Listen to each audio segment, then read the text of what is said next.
Exercise 225. It is evident that we shall hardly succeed in our business relations unless we understand something of the law that guards and guarantees our legal rights and, in the last resort, enforces the performance of bargains. Stop. We must, in our duties as ordinary citizens, have some degree of knowledge in the laws in order that we may protect ourselves against the felonious acts of felons or would be felons. Stop. In matters of business, we need to have a keener appreciation of our rights and obligations, or we shall probably fall into serious mistakes and possibly lose our whole fortune. Stop. Certainly, we are not to suppose that men act honorably in business merely because they are constrained by the law. Stop.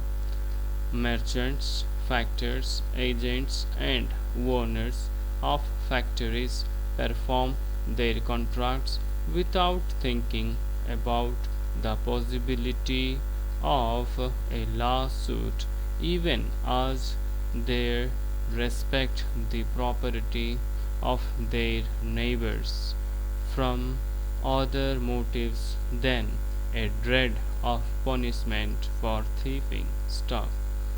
Confidence in the honesty of others there must be, or business would be impossible. Stop. Contracts were performed long before there was a law of contracts, and numberless bargains are effected that the law would not think of enforcing. Stop.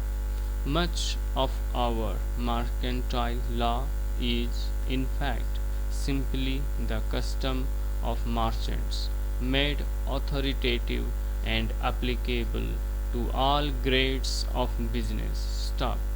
What men have found convenient to do, what has conduced to the smooth working of buying and selling, has been adopted and made effective, and few seek to avoid their obligations. Stop. The merchants enjoyed special privileges and were subject to special duties, and their usages were binding only upon them. Stop. These usages were a body of customs by which trade was facilitated, and they were more firmly established as time passed. Stop. Recognized as binding by the merchants, this body of customs was gradually incorporated into the law that everyone, whether merchant or farmer, factor or agent, is constrained to observe.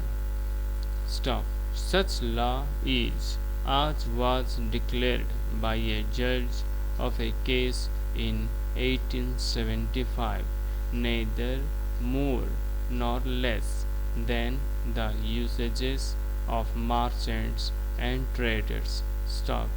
They have been ratified by the decision of courts of law, which, upon such usage being proved before them, have adopted them as settled law. Stop.